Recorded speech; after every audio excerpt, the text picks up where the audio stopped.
Sicuramente quando ascolti gli italiani parlare sentirai super spesso la parola ci ovunque. E oggi vediamo tutto quello che devi sapere su questa meravigliosa particella italiana. Ciao a tutti, io sono Stefano e sono un insegnante di italiano per stranieri. Oggi parliamo di uno dei miei argomenti preferiti, della particella ci. Ma prima di iniziare voglio fare un piccolo ripasso. Infatti, ricorda che ci è un pronome, quindi sostituisce qualcosa. Ci può essere un pronome oggetto diretto e sostituisce noi. Per esempio, ci puoi aiutare? Ci puoi aiutare? Cioè, puoi aiutare noi?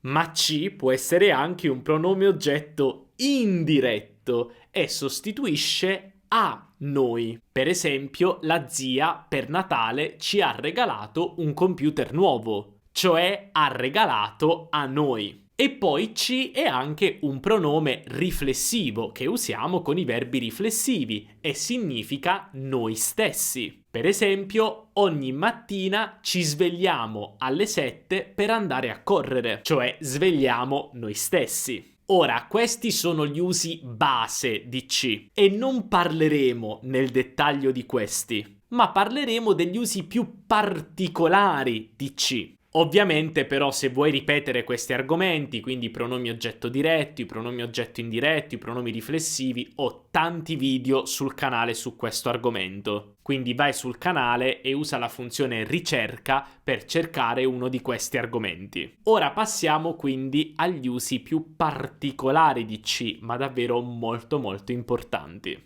Prima di tutto ricorda che il ci sostituisce delle espressioni di luogo introdotte dalle preposizioni a, per, in, su e da. Vediamo degli esempi pratici e in contesto. Sei mai stato al Colosseo? Al Colosseo. Come vedi, uso la preposizione a più un luogo, quindi questa è un'espressione di luogo. E io rispondo: sì, ci sono stato l'anno scorso. Ci sono stato l'anno scorso. Quindi per non ripetere al Colosseo uso ci. Ci sono stato l'anno scorso. O anche sono stato in vacanza in Messico l'anno scorso. E io rispondo: ah, ci sono stato anch'io. Ci sono stato anch'io.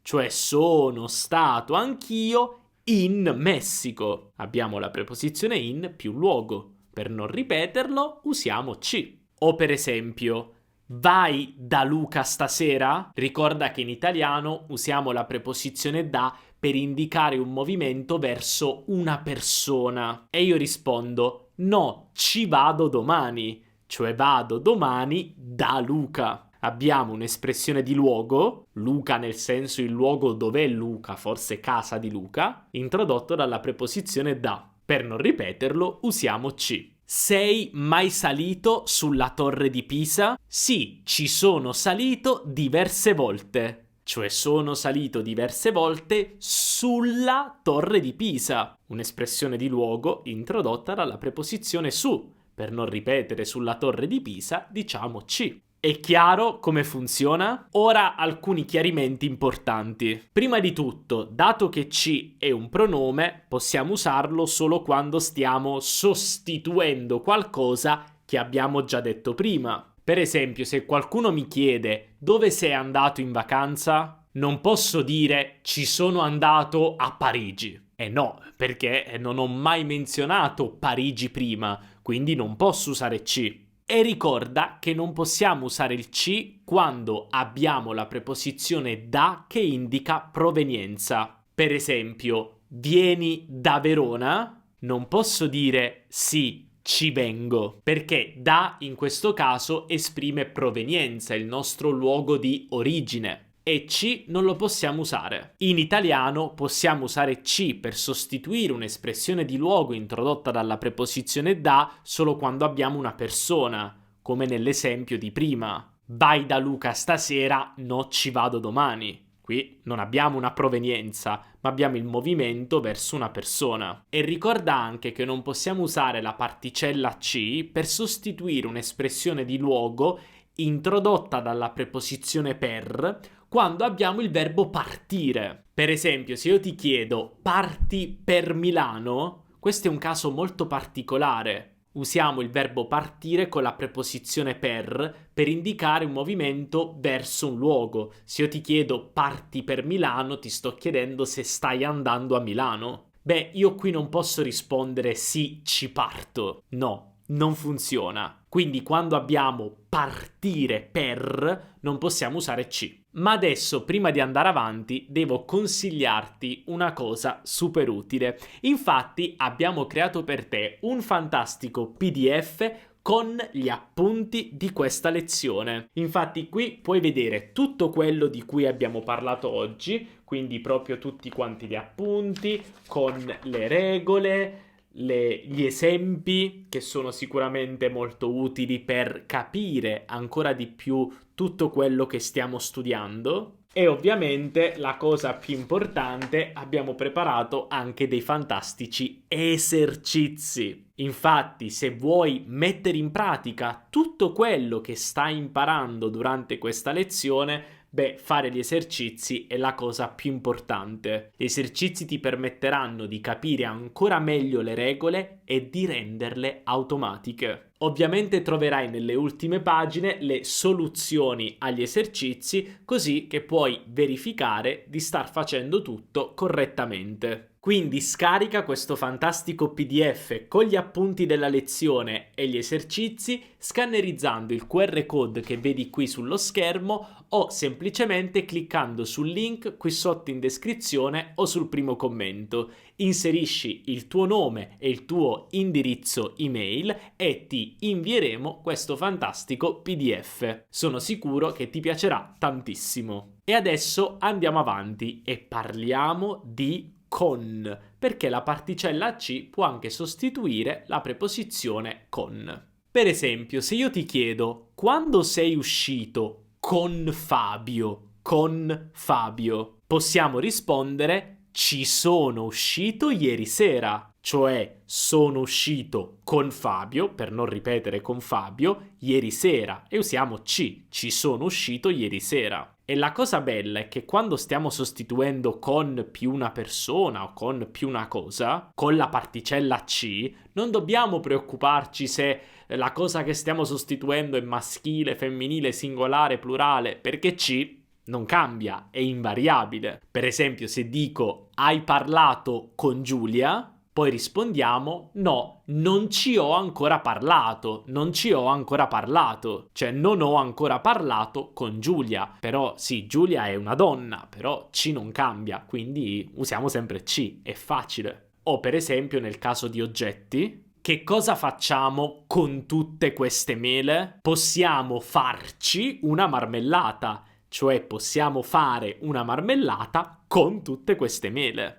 Questo è un caso particolare, ma molto usato. E adesso parliamo della particella C in una costruzione particolare, la costruzione impersonale. Infatti, quando non vogliamo indicare un soggetto specifico, ma vogliamo indicare tutti, un soggetto generale, beh, possiamo usare la costruzione impersonale, che si forma con il si impersonale più il verbo alla terza persona. Per esempio, posso dire che in Italia si mangia bene. Io qui non sto parlando di una persona specifica, ma in generale tutti mangiano bene. Le persone mangiano bene in Italia. Però a volte può succedere di dover usare la costruzione impersonale con un verbo riflessivo e qui abbiamo un piccolo problema. Per esempio, voglio dire che le persone si divertono quando imparano una lingua. Quindi uso la forma impersonale e come prima cosa devo usare il verbo divertirsi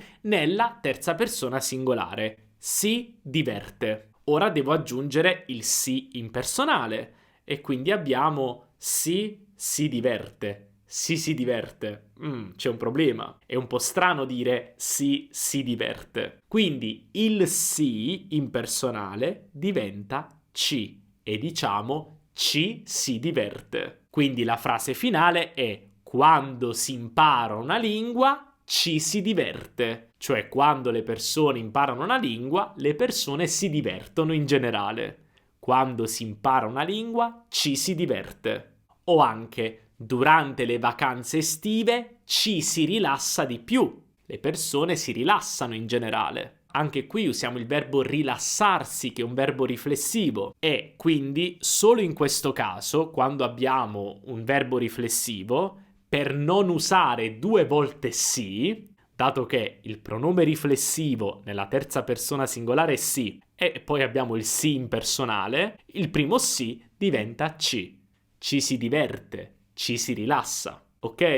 E finiamo con un'espressione che mi piace tantissimo: ce l'ho. Infatti in italiano molto spesso sono sicuro che ti è capitato di sentire ce l'ho, non ce l'ho, ma che cos'è? Beh, per esprimere possesso in italiano usiamo il pronome oggetto diretto lo, la, li, le più il verbo avere e poi aggiungiamo la particella ci, che però di fronte a un pronome oggetto diretto diventa c'è. Ecco perché ce l'ho. Per esempio, qualcuno mi chiede: hai una penna? E io controllo e dico: ah sì, ce l'ho, cioè ho la penna. E l'apostrofo sarebbe la, che di fronte al verbo avere o diventa l'apostrofo, ok? Quindi lo, però sarebbe la o. Ma la domanda è: perché aggiungiamo ci, che diventa c'è?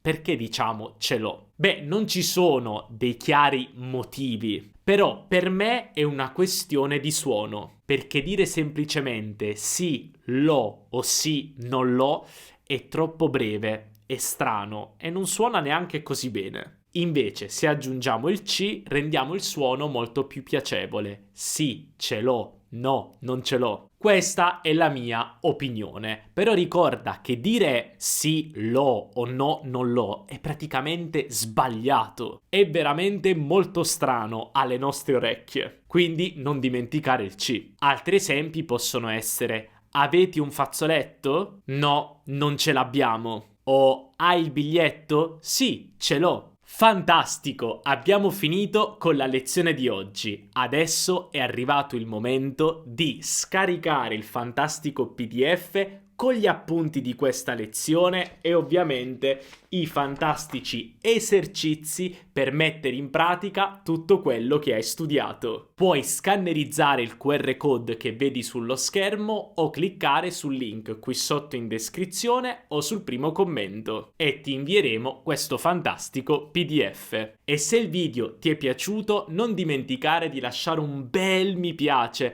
perché questo ci aiuta tantissimo a far crescere il canale. Quindi grazie mille. E non dimenticare anche di iscriverti al canale e attivare la campanellina per non perdere nessun video futuro. Noi ci vediamo nella prossima lezione. Un abbraccio dall'Italia. Ciao!